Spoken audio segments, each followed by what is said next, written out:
ಒಂದೇ ಏನೇ ಬರಲಿ ಶಾಂತಿ ಶಾಂತಿ. ಅವೈಜ್ಞಾನಿಕವಾಗಿ ಎತ್ತಿನಹೊಳೆ ಜಲಾಶಯ ನಿರ್ಮಾಣ ಮಾಡುತ್ತಿರುವ ರಾಜ್ಯ ಸರ್ಕಾರಕ್ಕೆ, ಅವೈಜ್ಞಾನಿಕವಾಗಿ ಎತ್ತಿನಹೊಳೆ ಜಲಾಶಯ ನಿರ್ಮಾಣ ಮಾಡುತ್ತಿರುವ ರಾಜ್ಯ ಸರ್ಕಾರಕ್ಕೆ ಬೆಕ್ಕೆ ಬೇಕು, ಬೆಕ್ಕೆ ಬೇಕು, ಬೆಕ್ಕೆ ಬೇಕು. ಧಿಕ್ಕಾರ ಧಿಕ್ಕಾರ ಧಿಕ್ಕಾರ ಧಿಕ್ಕಾರ. ರೈತರ ಮರಣ ಶಾಸನ ಬರೆಯುತ್ತಿರುವ ರಾಜ್ಯ ಸರ್ಕಾರಕ್ಕೆ, ಅವೈಜ್ಞಾನಿಕವಾದ ಎತ್ತಿನಹೊಳೆ ಯೋಜನೆಗೆ, ಪಾರದರ್ಶಕತೆ ಇಲ್ಲದ ಎತ್ತಿನಹೊಳೆ ಯೋಜನೆಗೆ, ನಮ್ಮ ಭೂಮಿ ನಮ್ಮ ಭೂಮಿ ರಕ್ತ ಕೊಟ್ಟೆವು, ಪ್ರಾಣ ಕೊಟ್ಟೆವು, ಏನೇ ಬರಲಿ ಒಂದೇ ಒಂದೇ. ಈ ರಾಜ್ಯ ಸರ್ಕಾರ ಏನು ಎತ್ತಿನಹೊಳೆ ಯೋಜನೆಯ 3ನೇ ಹಂತದ ಸಮತೋಲಿತ ಜಲಾಶಯವನ್ನು ಲಕ್ಕೇನಹಳ್ಳಿ ಮತ್ತು ಒಡೇರಹಳ್ಳಿ ಗ್ರಾಮಗಳಲ್ಲಿ ನಿರ್ಮಾಣ ಮಾಡ್ತಿದ್ದಾರೆ, ಇದನ್ನು ವಿರೋಧಿಸಿ ನಾವು ಈ ಪ್ರತಿಭಟನೆಯನ್ನು ಹಮ್ಮಿಕೊಂಡಿದ್ದೀವಿ. ಕಾರಣ ಏನಂದರೆ, 2013ರಲ್ಲಿ ನಮ್ಮ ಭಾಗದಲ್ಲಿ ಸಮತೋಲಿತ ಜಲಾಶಯ ಮಾಡಬೇಕು ಅಂಥೇಳಿ ಏನು ಸರ್ಕಾರ ಆದೇಶ ಹೊರಡಿಸುತ್ತೆ, ಅದಕ್ಕಿಂತ ಮುಂಚೆ ನಮ್ಮದೇನು ಪ್ರೈಮರಿ DPR ಏನಾಗುತ್ತೆ ಸರ್ಕಾರದ್ದು, ಅದರಲ್ಲಿ ದೇವರಾಯನದುರ್ಗದಲ್ಲಿ ಈ ಜಲಾಶಯವನ್ನು ನಿರ್ಮಾಣ ಮಾಡಬೇಕು ಅಂತಿರ್ತಾರೆ. ಅದರ ನಂತರ ಅದನ್ನು ಕೊರಟಗೆರೆ ತಾಲೂಕು ಬೈರಗೊಂಡ್ಲು ಜಾಗಕ್ಕೆ ಶಿಫ್ಟ್ ಮಾಡ್ತಾರೆ. ನಾನಾ ಕಾರಣಗಳಿಂದ, ರಾಜಕೀಯ ಕಾರಣ ಇರ್ಬೋದು, ವಾಟ್ ಎವರ್ ದ ರೀಸನ್, ಯಾವುದೇ ಕಾರಣ ಇರ್ಬೋದು, ಅದನ್ನೇನು ಮಾಡ್ತಾರೆ, ಇದಕ್ಕಿದ್ದ ಹಾಗೆ ಬೈರಗೊಂಡ್ಲಿಂದ ತೆಗೆದು ಲಕ್ಕೇನಹಳ್ಳಿ, ದೊಡ್ಡಬಳ್ಳಾಪುರ ತಾಲೂಕಿನ ಲಕ್ಕೇನಹಳ್ಳಿ ಗ್ರಾಮದಲ್ಲಿ ನಿರ್ಮಾಣ ಮಾಡಬೇಕು ಅಂತೇಳಿ ಏನು ಆದೇಶ ಹೊರಡಿಸ್ತಾರೆ. ನಾವೇನೆಂದರೆ, ಇಲ್ಲಿ ತನಕ ಸರ್ಕಾರದಿಂದ ಯಾವುದೇ ರೀತಿಯ ಸರ್ಕಾರಿ ಅಧಿಕಾರಿಗಳಾಗಲಿ ಅಥವಾ ಸರ್ಕಾರಿ ಪ್ರತಿನಿಧಿಗಳಾಗಲಿ ನಮ್ಮ ರೈತರ ಜೊತೆ ಒಂದು ಗ್ರಾಮ ಸಭೆ ಮಾಡಿಲ್ಲ, ನಮ್ಮ ರೈತರನ್ನ ಅಹವಾಲುಗಳನ್ನು ಕೇಳಿಲ್ಲ. ಸುಮಾರು ಸರ್ತಿ ನಾವು DC ಆಫೀಸ್ಗಳ ಹತ್ರ ಹೋಗಿ ಪ್ರತಿಭಟನೆ ಮಾಡಿದ್ದೀವಿ, ತಾಲೂಕು ಕೇಂದ್ರಗಳಲ್ಲಿ ಪ್ರತಿಭಟನೆ ಮಾಡಿದ್ದೀವಿ. ಅದಾದ ನಂತರ ನಾವು ನಮ್ಮ ಅಹವಾಲುಗಳನ್ನು ರಾಜ್ಯಪಾಲರಿಗೆ ಕೊಟ್ಟಿದ್ದೀವಿ. ಹಿಂದಿನ ಮುಖ್ಯಮಂತ್ರಿಗಳಾದ ಸಿದ್ದರಾಮಯ್ಯನವ್ರಿಗೂ ನಮ್ಮ ಅಹವಾಲುಗಳನ್ನು ಕೊಟ್ಟಿದ್ದೀವಿ. ಹಿಂದೆ DK ಶಿವಕುಮಾರ್ ಅವರು ಜಲಸಂಪನ್ಮೂಲ ಸಚಿವರಾಗಿದ್ದಾಗ ಅವ್ರಿಗೂ ನಮ್ಮ ಅಹವಾಲು ಕೊಟ್ಟಿದ್ದೀವಿ. ಅದಾದ ನಂತರ ಈ ಹಿಂದಿನ ಜಲಸಂಪನ್ಮೂಲ ಸಚಿವರಾದಂಥ ರಾಮಲಿಂಗಾರೆಡ್ಡಿ ಅವ್ರಿಗೂ ನಾವು ನಮ್ಮ ಅಹವಾಲನ್ನು ಕೊಟ್ಟಿದ್ದೀವಿ. ಲಾಸ್ಟ್ ಟೈಮ್ ರಾಮಲಿಂಗಾರೆಡ್ಡಿ ಅವ್ರಿಗೆ ನಾವೇನು ಅಹವಾಲು ಕೊಟ್ಟಾಗ ಅವರಿಗೆ ನಾವೇನು ಕೇಳ್ಕೊಂಡಿದ್ವಿ ಅಂದರೆ, ಈ ಎತ್ತಿನಹೊಳೆ ಜಲಾಶಯವನ್ನು ಬೇರೆ ಎಲ್ಲಾದರೂ ಸ್ಥಳಾಂತರಗೊಳಿಸಿ, ಬೇರೆ ಏನೇನು ಆಪ್ಷನ್ ಇದೆ ನಿಮ್ಮಲ್ಲಿ ಅದನ್ನೆಲ್ಲ ಸರ್ವೆ ಮಾಡಿ, ಪ್ರಿಫರಬಲಿ ಅಂದರೆ ಮಾವತ್ತೂರು ಕೆರೆ ಹತ್ರ ಜಲಾಶಯವನ್ನು ಶಿಫ್ಟ್ ಮಾಡಿ ಅಂತ ಹೇಳಿದ್ವಿ. ಅವರು ಸಕಾರಾತ್ಮಕವಾಗಿ ಸ್ಪಂದಿಸಿ ಅಲ್ಲಿ ಸರ್ವೆ ಮಾಡಿಸ್ತೀವಿ, ಸರ್ವೆ ಮಾಡಿಸಿದ ನಂತರ ಅಲ್ಲಿನ ಆಗುಹೋಗುಗಳನ್ನು ನೋಡಿಕೊಂಡು ನಾವು ಅಲ್ಲಿಗೆ ಶಿಫ್ಟ್ ಮಾಡ್ತೀವಿ ಅಂತ ಕೂಡ ಮಾತು ಕೊಟ್ಟಿದ್ದರು. ಆ ಸರ್ವೆ ಆದ ನಂತರ ನಾವು ಅವ್ರನ್ನ ಮೀಟ್ ಮಾಡಲಿಕ್ಕೆ ಹೋದಾಗ ಆ ಸಂದರ್ಭದಲ್ಲಿ ಅವರ ಖಾತೆನೇ ಚೇಂಜ್ ಆಗೋಗಿತ್ತು. ಈಗ ಚಲುವರಾಯಸ್ವಾಮಿಯವರು ಜಲಸಂಪನ್ಮೂಲ ಖಾತೆಗೆ ಬಂದಿದ್ದಾರೆ. ನಾವೇನು ಕೇಳ್ಕೊಳ್ಳೋದು ಅಂದರೆ, ದಯಮಾಡಿ ನಮಗೆ ಲಕ್ಕೇನಹಳ್ಳಿ ಮತ್ತು ಒಡೇರಹಳ್ಳಿ ಭಾಗದಲ್ಲಿರುವಂಥ ಜಲಾಶಯದ ಏನು ಯೋಜನೆ ಮಾಡಿದ್ರೆ ಅದನ್ನು ಕೂಡಲೇ ಕೈ ಬಿಡಿ. ನಾವೇನು ಎತ್ತಿನಹೊಳೆ ಯೋಜನೆಯ ವಿರೋಧಿಗಳಲ್ಲ, ನಾವು ಕೋಲಾರಕ್ಕೆ ಚಿಕ್ಕಬಳ್ಳಾಪುರಕ್ಕೆ ನೀರು ತೊಗೊಂಡು ಹೋಗೋದ್ರಲ್ಲಿ ನಮ್ದು ಯಾವುದೇ ಅಭ್ಯಂತರ ಇಲ್ಲ. ನಾವೇನು ಅವ್ರಿಗೆ ವಿರೋಧನೂ ಮಾಡೋದಿಲ್ಲ. ಅಲ್ಲಿರೋರು ರೈತರೇ, ನಾವು ರೈತರೇ. ಹಾಗಾಗಿ ನೀವು ಇದಕ್ಕೆ ಪರ್ಯಾಯ ಮಾರ್ಗ ಏನಿದೆ ಅದನ್ನು ಹುಡುಕಿ. ಯಾಕಿದನ್ನು ಹೇಳ್ತಾ ಇದ್ದೀನಿ ಅಂದರೆ, ಸಾಸಲು ಹೋಬಳಿ ಬಂದು ಒಂದು ಹಿಂದುಳಿದ ಹೋಬಳಿ, ಬೆಂಗಳೂರು ಗ್ರಾಮಾಂತರ ಜಿಲ್ಲೆಯಲ್ಲಿ ದೊಡ್ಡಬಳ್ಳಾಪುರ ತಾಲೂಕಲ್ಲಿ ಹಿಂದುಳಿದ ಹೋಬಳಿ. ಯಾಕೆ ಅಂತ ಹೇಳಿದ್ರೆ, ಸಾಸಲು ಹೋಬಳಿ ದೊಡ್ಡಬಳ್ಳಾಪುರಕ್ಕೆ ಸೆಂಟ್ರಿಂದ ಸುಮಾರು 25 ಕಿಲೋಮೀಟ್ರ್ ದೂರ ಇದೆ. ಒಬ್ಬ ವಿದ್ಯಾರ್ಥಿ ಒಂದು ಕಾಲೇಜು ಓದಬೇಕಂದ್ರೂ ಅವನು ದೊಡ್ಡಬಳ್ಳಾಪುರ ಟೌನ್ಗೆ ಬರಬೇಕು ಸಾಸಲಿನಿಂದ, ಆಯಿತಾ. ಅವನು ಒಂದು ಡಿಗ್ರಿ ಓದಬೇಕಂದ್ರೂ ದೊಡ್ಡಬಳ್ಳಾಪುರ ಟೌನ್ಗೆ ಬರಬೇಕು, ಇಲ್ಲ ಬೆಂಗಳೂರಿಗೆ ಬರಬೇಕಾಗತ್ತೆ. ಇನ್ನೊಂದು ಮುಖ್ಯವಾದ ಅಂಶ ಏನಂದರೆ, ಸಾಸಲು ಹೋಬಳಿನಲ್ಲಿ ಇಲ್ಲಿವರೆಗೂ ಯಾವುದೇ ಒಂದು ಕೈಗಾರಿಕೆಗಳಿಲ್ಲ, ಯಾವುದೇ ಒಂದು ಲೇಔಟ್ಗಳಿಲ್ಲ, ಯಾವುದೇ ಥರವಾದ ಡೆವಲಪ್ಮೆಂಟ್ಗಳಿಲ್ಲ. ಇದು ಪ್ಯೂರ್ಲಿ ಅಂದರೆ ಅಕ್ಷರಶಃ ಇದು ಒಂದು ರೈತರ ಹೋಬಳಿ. ಬೆಂಗಳೂರು ಗ್ರಾಮಾಂತರ ಜಿಲ್ಲೆಯಲ್ಲಿ ದೊಡ್ಡಬಳ್ಳಾಪುರ ತಾಲೂಕು ಅತಿ ಹೆಚ್ಚು ರಾಗಿ ಬೆಳೆಯುವಂಥ ತಾಲೂಕಾಗಿದೆ. ದೊಡ್ಡಬಳ್ಳಾಪುರ ತಾಲೂಕಲ್ಲಿ ಸಾಸಲು ಹೋಬಳಿನೇ ಅತಿ ಹೆಚ್ಚು ರಾಗಿ ಬೆಳೆಯುವಂಥ ಹೋಬಳಿಯಾಗಿದೆ. ನಾನು ಈ ರಾಜ್ಯ ಸರ್ಕಾರಕ್ಕೆ ಇನ್ನೊಂದು ಮುಖ್ಯವಾಗಿ ಮನವಿ ಮಾಡ್ಕೊಳ್ಳೋದೇನೆಂದರೆ, ಈ ವರ್ಷ 2026ನೇ ವರ್ಷ ಏನಿದೆ, ರಾಜ್ಯ ಸರ್ಕಾರನೇ ಹೇಳ್ತಾ ಇದೆ, ರಾಜ್ಯ ಸರ್ಕಾರದಲ್ಲಿ ಬರದ ಛಾಯೆ ಇದೆ, ಬರ ಬಂದಿದೆ ತುಂಬ ತಾಲೂಕುಗಳಲ್ಲಿ. ಸೊ ಎಲ್ಲ ಕಡೆ ಬರದ ವೀಕ್ಷಣೆ ಆಗ್ತಾ ಇದೆ. ನಾನು ರಾಜ್ಯ ಸರ್ಕಾರವನ್ನು ಮನವಿ ಮಾಡ್ಕೊಳ್ಳೋದೇನೆಂದರೆ, ದಯಮಾಡಿ ನಮ್ಮ ಹೋಬಳಿಗೆ ಬನ್ನಿ ಸ್ವಾಮಿ. ನೀವು ಈಗೇನು ಎತ್ತಿನೊಳ ಡ್ಯಾಮ್ ಕಟ್ಟಬೇಕಂತಿದ್ರಲ್ಲ, ಅಲ್ಲಿ ಬನ್ನಿ, ಅಲ್ಲಿ ಬಂದು ಬೆಳೆ ಸಮೀಕ್ಷೆ ಮಾಡಿ, ಆಯಿತಾ. ನಮ್ಮ ಭಾಗದಲ್ಲಿ ಸುಮಾರು 90ರಿಂದ 95% ಎಲ್ಲ ರೈತರು ಬಿತ್ತನೆ ಮಾಡಿದ್ದಾರೆ, ಬೆಳೆ ಬೆಳೀತಾ ಇದ್ದಾರೆ. ರಾಜ್ಯಕ್ಕೆ ಇಂಥ ಬರ ಇದ್ದಾಗಲೂ ನಮ್ಮ ಹೋಬಳಿ ಸಮೃದ್ಧವಾಗಿದೆ, ನಾವು ಸಮೃದ್ಧವಾಗಿ ಬೆಳೆ ಬೆಳೀತಾ ಇದ್ದೀವಿ. ದಯಮಾಡಿ ಇಂಥ ಹೋಬಳಿಗೆ ಯಾಕೆ ನೀವು ಇದನ್ನು ಡ್ಯಾಮ್ ಮಾಡಿ ನಮ್ಮ ರೈತರ ಬದುಕನ್ನು ಯಾಕೆ ಕಿತ್ಕೋತಾ ಇದ್ದೀರಿ? ಮುಂಚೆ ಏನಿತ್ತಂದರೆ ನಮ್ಮ ಸಾಸ್ಲು ಹೋಬಳಿನಲ್ಲಿ ಸುಮಾರು ಎಲ್ಲ ಮನೆಗಳಲ್ಲೂ 1, 2, 3, 4 ಹಸುಗಳನ್ನ ಕಟ್ಕೊಂಡಿದ್ದಾರೆ. ಎಲ್ಲ ಮನೆಗಳಲ್ಲೂ ಕುರಿ ಸಾಕಾಣಿಕೆ, ಮೇಕೆ ಸಾಕಾಣಿಕೆ ಇದೆ. ಎಲ್ಲ ರೈತರು ರಾಗಿ ಬೆಳೀತಾರೆ, ಜೋಳ ಬೆಳೀತಾರೆ. ಸುಮಾರು ರೈತರು ಬೋರ್ ಹಾಕ್ಸ್ಕೊಂಡು ಅಡಿಕೆ ತೋಟ ಇರ್ಬೋದು, ತೆಂಗಿನ ತೋಟ ಇರ್ಬೋದು, ಮಾವಿನ ತೋಟ ಇರ್ಬೋದು, ಸುಮಾರು ವೈವಿಧ್ಯವಾದಂಥ ಬೆಳೆಗಳನ್ನು ಬೆಳೀತಾ ಇದ್ದೀವಿ. ಇಂಥ ಜಾಗವನ್ನು ನೀವು ದಯಮಾಡಿ ಇದರಿಂದ ಕೈ ಬಿಡಿ. ಡ್ಯಾಮ್ ಬೇಕಿದ್ದರೆ ಎಲ್ಲಾದರೂ ಬರಡು ಭೂಮಿ ಇದ್ದರೆ, ಬಂಜರು ಭೂಮಿ ಇದ್ದರೆ ಅಲ್ಲಿ ಮಾಡಿ. ನಾವೇನು ಇದಕ್ಕೆ ನಿಮಗೇನು ವಿರೋಧ ಮಾಡ್ತಾ ಇಲ್ಲ. ಇಂಥ ಫಲವತ್ತಾದ ಭೂಮಿನ ಬಂದು ಅದ್ರ ಜೊತೆಗೆ ಏನಂದರೆ, ಸಾಸಲು ಹೋಬಳಿನಲ್ಲಿ ಇರುವಂಥ ಎಲ್ಲ ಜಮೀನುಗಳು ಕೂಡ ತುಂಬ ಹರಿದು ಹಂಚು ಹೋಗಿರುವಂಥ ಜಮೀನುಗಳು. ಸುಮಾರು ಇಲ್ಲಿ ಬಂದಿರುವಂಥ ಸುಮಾರು ರೈತರ ಹತ್ರ 10 ಕುಂಟೆ, 20 ಕುಂಟೆ, 30 ಕುಂಟೆ ಅಥವಾ 1 ಎಕರೆ, 2 ಎಕರೆ ಈ ಥರ ಸಣ್ಣ ಭೂಮಿ ಹೊಂದಿರುವಂಥ ರೈತರು. ನಮ್ಮಲ್ಲಿ ಯಾರು ತುಂಬ 5 ಎಕರೆ, 10 ಎಕರೆಗಿಂತ ಭೂಮಿ ಹೊಂದಿರೋರ ಸಂಖ್ಯೆ ತುಂಬ ಕಡಿಮೆ ಇದೆ. ಇಂಥದ್ರಲ್ಲಿ ನೀವು ಈ ಜಮೀನುಗಳನ್ನು ಕಬಳಿಸ್ಕೊಂಡ್ರೆ ಆ ರೈತರೆಲ್ಲ ಎಲ್ಲಿ ಹೋಗಬೇಕು? ನೀವೇನೋ ಹೇಳ್ತೀರಿ ನಾವು ಡ್ಯಾಮ್ ಮಾಡಬೇಕು, ಜಮೀನು ಬಿಡಿ ಅಂತ. ರೈತನಿಗೆ ವ್ಯವಸಾಯ ಬಿಟ್ಟು ಬೇರೆ ಏನು ಉದ್ಯೋಗ ಗೊತ್ತಿದೆ ಹೇಳಿ? ಅವನು ನೀವೆಲ್ಲೋ ಜಾಗ ಕೊಡ್ತೀರಂತ ಅಲ್ಲಿ ಹೋಗಿ ಅವ್ನು ಏನು ಮಾಡ್ತಾನೆ? ಅವ್ನಿಗೇನು ಉದ್ಯೋಗ ಗೊತ್ತಿದೆ? ಅವ್ನಿಗೆ ಯಾವುದಾದ್ರೂ ಸ್ಕಿಲ್ಸ್ ಗೊತ್ತಿದೆಯಾ? ಹೋಗಲಿ, ಯಾವುದಾದ್ರೂ ಕರಕೌಶಲತೆ ಗೊತ್ತಿದೆಯಾ? ಈ ಥರ ರೈತರನ್ನ ಗೂಳೆಬ್ಬಿಸುವಂಥ ಕೆಲಸ ಮಾಡಬೇಡಿ ನೀವು. ರಾಜ್ಯ ಸರ್ಕಾರವನ್ನು ತುಂಬ ಹಂಬಲಾಗಿ ರಿಕ್ವೆಸ್ಟ್ ಮಾಡ್ಕೋತಾ ಇದ್ದೀವಿ, ದಯಮಾಡಿ ಈ ಯೋಜನೆಯನ್ನು ಇಲ್ಲಿಗೆ ಎಂಡ್ ಮಾಡಿ. ನಿಮ್ಮ ಪರ್ಯಾಯ ಮಾರ್ಗಗಳೇನಾದರೂ ಇದೆ, ಪರ್ಯಾಯ ಮಾರ್ಗಗಳನ್ನು ಹುಡುಕೊಂಡು ದಯಮಾಡಿ ತೊಗೊಂಡೋಗಿ. ಇದು ನಮ್ಮದು ಸುಮಾರು ಏನಿಲ್ಲ ಅಂದರೆ ಒಂದು 20ರಿಂದ 25ನೇ ಪ್ರತಿಭಟನೆ ಅನಿಸ್ತದೆ. ನಾವು ಬೆಂಗಳೂರಿಗೆ ಬಂದಿರೋದು ಇದೇ ಫಸ್ಟು.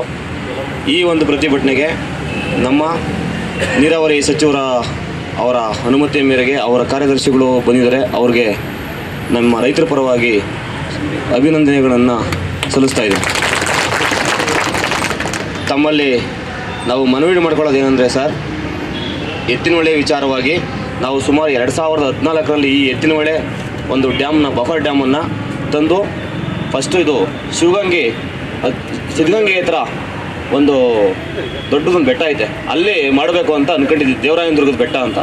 ಅಲ್ಲಿಂದ ಇದನ್ನು 2018ಕ್ಕೆ ತಂದು ಬೈರಗುಂಡ್ಲು ಅಂತೇಳಿ, ಬೈರಗುಂಡ್ಲು ಮತ್ತು ದೊಡ್ಡಬಳ್ಳಾಪುರ ಎರಡೂ ಸೇರಿಸಿ ಮಾಡ್ತೀವಿ ಅಂತೇಳಿ ಒಂದು ಜಾಗವನ್ನು ಫಿಕ್ಸ್ ಮಾಡ್ತಾರೆ. ಸುಮಾರು ಅಲ್ಲಿ 4,000 ಎಕರೆ ಜಾಗವನ್ನು ನಿಗದಿ ಮಾಡ್ತಾರೆ. ಈಗ ಅದನ್ನು ಆ ಒಂದು DPRನ ಚೇಂಜ್ ಮಾಡಿ ಈಗ ಲೆಕ್ಕೇನಹಳ್ಳಿ ಮತ್ತು ವಡೇರಹಳ್ಳಿ ಅಂತೇಳಿ 1.5 TMC ಅಂತ ಹೇಳಿ ಹೊಸದಾಗಿ DPR ಮಾಡಿದ್ದಾರೆ ಸ್ವಾಮಿ. ಸೊ ಅದಕ್ಕೋಸ್ಕರ ನಾವು ಅಲ್ಲಿ ಸುಮಾರು 7 ಹಳ್ಳಿಗಳು ಹೋಗ್ತದೆ. 7 ಹಳ್ಳಿ ಹೇಗಿದೆ ಅಂದರೆ, ನೀವು ಹೋದರೆ ಸುಮ್ಮನೆ ನ್ಯಾಚುರಲಾಗಿ ಹೋದ್ರೆ ಒಂಥರ ಮಲೆನಾಡಿದ್ದಂಗಿದೆ ನಮ್ಮೂರು.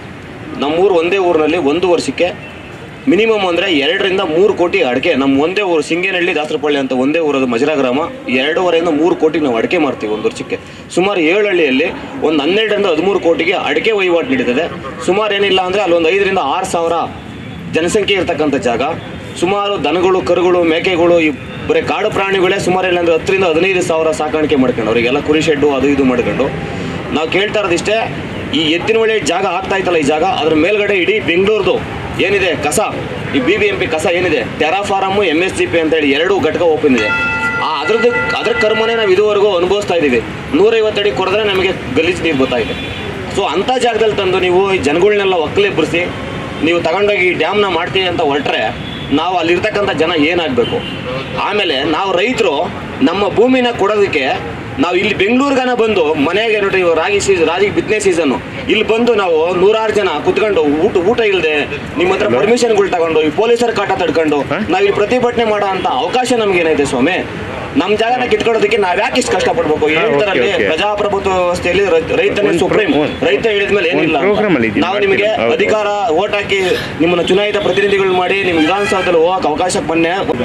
ಇದಕ್ಕೆ ಯಾವುದೇ ರೀತಿಯಂಥ ವೈಜ್ಞಾನಿಕವಂತ ಅಳಹದಿ ಇಲ್ಲ. ಅಲ್ಲಿ ನೀರಿನ ಲಭ್ಯತೆ ಇದೇ DK ಶಿವಕುಮಾರ್ ಅವರು ಜಲಸಂಪನ್ಮೂಲ ಸಚಿವರಾಗಿರ್ಬೇಕಾದ್ರೆ 16/7/2024 ಇಸ್ವಿಯಲ್ಲಿ ಕೊತ್ತೂರು ಮಂಜುನಾಥ್ ಕೋಲಾರ MLA ಅವರು ಕೇಳಿದ ಪ್ರಶ್ನೆಗೆ 8.41 TMC ಇದೆ ಅಂತೇಳಿ ಇವರೇ ಅಧಿಕೃತವಾಗಿ ಉತ್ತರ ಕೊಟ್ಟಿದ್ದಾರೆ ಅಧಿವೇಶನದಲ್ಲಿ. ಮತ್ತೆ ಹೇಳ್ತಾರೆ ಭಾಷಣಗಳಲ್ಲಿ 24.1 TMC ತರ್ತೀವಿ ಅಂತೇಳಿ.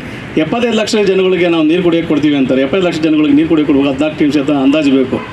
ಇಲ್ಲ ಅಲ್ಲಿರೋದು 8 TMC ಆಗ್ಬೇಕಾದ್ರೆ ಇವರು ಕುಡಿಯೋರಿಗೆ 70 ಲಕ್ಷ ಜನಕ್ಕೆ ಯಾವ ನೀರು ಕುಡಿತಾರೆ? 527 ಕೆರೆಗಳಿಗೆ ತುಂಬಿಸ್ತೀವಿ ಅಂತಾರೆ, ಯಾವ ನೀರು ತುಂಬಿಸ್ತಾರೆ? KDBಗೆ ಕೊಡ್ತೀವಿ ಅಂತಾರೆ, ಎಲ್ಲಿಂದ ಕೊಡ್ತಾರೆ? ಈಗ ಇಲ್ಲಿ ಇನ್ನೊಂದು ಲಕ್ಕನಹಳ್ಳಿಯಲ್ಲಿ ಮಾಡ್ತಾರೆ ಜಲಾಶಯ, ಯಾವ ಉದ್ದೇಶಕ್ಕೋಸ್ಕರ ಮಾಡ್ತಾರೆ ಅನ್ನೋ ಅದರ ಬಗ್ಗೆ ಕೂಡ ಮಾಹಿತಿ ರೈತರಿಗಿಲ್ಲ.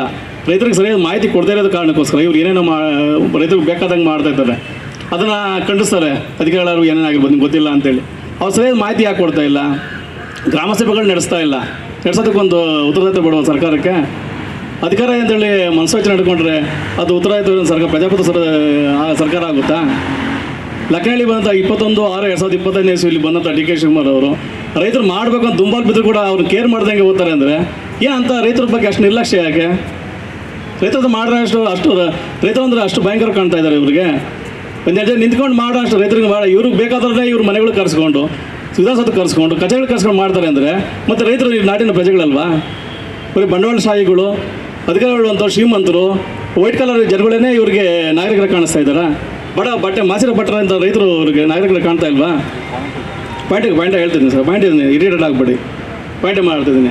ನೀವು ಮಾಡ್ತಾರಂಥ ಕೆಲಸಗಳು ನಮಗೆ 1000 ಇರಿಟೇಟ್ ಆಗ್ತಾ ಇದ್ದಾವೆ. ಪ್ರಾಣ ತಕ್ಕಣ ನಮ್ಮ ಮಟ್ಟಕ್ಕೆ ಬಂದಿದೆ. ನಾವ್ಯಾವತ್ತೂ ನಿಮ್ಮನ್ನು ಬಾಯಿ ಮುಚ್ಚಿ ಅಂತ ಹೇಳ್ತಿಲ್ಲ. ನೀವು ಯಾವ ಆಧಾರದ ಮೇಲೆ ಈ ಯೋಜನೆಯನ್ನು ಮಾಡ್ತಾ ಇದ್ದೀರಾ? CAG ವರದಿ ಕೊಡ್ತು. CAG ವರದಿಯಲ್ಲಿ ಇಲ್ಲಿವರೆಗೂ ಉತ್ತರ ಕೊಟ್ಟಿಲ್ಲ ಸರ್ಕಾರ.